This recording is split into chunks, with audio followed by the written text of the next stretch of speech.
yes guys, it's Nitty Last and welcome. In this video what we're going to be talking about is Call of Duty Infinite Warfare, the campaign, in regards to the actual spaceships within it. Now I have done a previous video where I was concentrating on where the story came about for Infinite Warfare, side missions and a few other things as well. So I will leave a link down in the description down below for you guys to go and check that one out. But in this particular video we are going to be concentrating first of all on your own personalized space combat ship that is called the Jackal. Now this particular Jackal is going to be the name of your ship, and this is the jet that you're going to have from the very start of the campaign right the way through to the end, and it is going to be completely customizable and upgradable as well. Now this is how they actually explained it in an interview with IGN. They said it's the kind of Top Gun fantasy. It's your fighter that you get to upgrade and customize. You get to walk along the flight deck and have flight crew preparing it for you, saluting you, and you get into it and fly out to these crazy missions wherever you choose to go.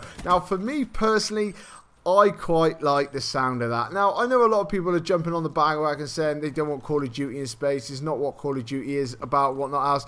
Until the game comes out, I'm not really going to shoot it down whatsoever, because I do quite like having a bit of a change and trying to mix it up a bit. And I am a bit of, you know, a person that actually quite likes space. I love Star Wars, I love Star Trek, I love all those kind of things. And I actually quite like Destiny to a certain degree.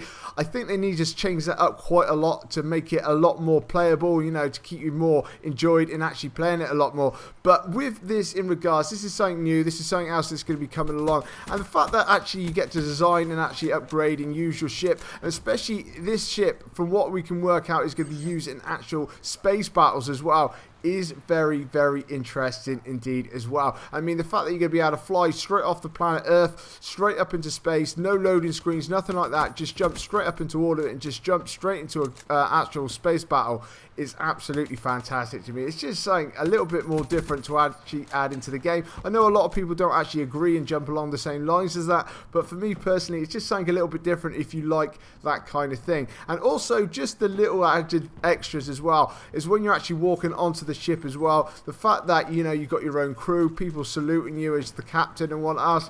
It's just that little bit of a novelty. For me personally, just those little quirky things that they actually add into it does make it work a lot better. And they also say with the Jackal, it can transform between atmospherical flight mode and zero-G flight mode for when you have to dogfight in the vacuum of space. Now that's exactly what I've just been talking about. Basically, you can just fly straight off the Earth, straight up into space and start destroying people. So for me personally, that is very, very good. Now moving on to the last ship that we're actually going to be talking about, and that is called the Retribution. Now this is the massive warship that's going to be in space the whole time, from the very, very start of the campaign right the way to the very end. Now this is actually going to be the player's home. This is going to be their hub, so to speak. This is where you're pretty much going to go maybe after pretty much every single mission. Not too sure on after every sort of side mission or anything else like that, but you will be going back, and this is where your ship's going to rest, where your player's crew's going to rest, and everything else, so to speak.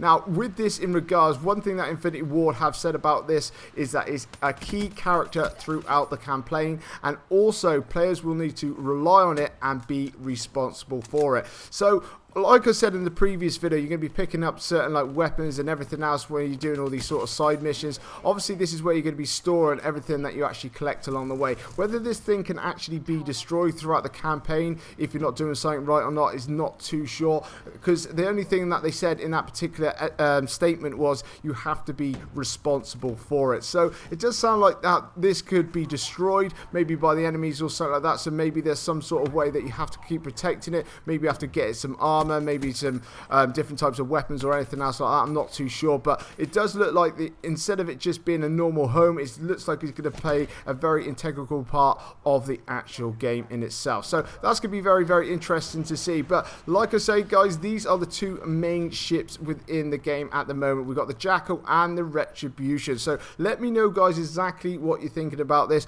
Like I say, I know a lot of people aren't quite unhappy on par with the fact that Call of Duty going to be going into space, but for me personally, it does seem like Infinity Ward have put a lot of effort into this, and it does sound a lot more interesting in the way that I was thinking it was going to be sounding before, where I just thought it was going to be a couple of little space battles, you go back into a hub and just start off again. It does look like there's going to be a lot more to the game than just some simple space battles. But anyway, guys, leave it in the comment section below exactly what you're thinking about this. But coming up on my screen now is my subscribe button. Make sure you jump jumping on that. And guys, if you could smash that like button for me, it'd be even better. This is Nearly Last, and I'll catch you later.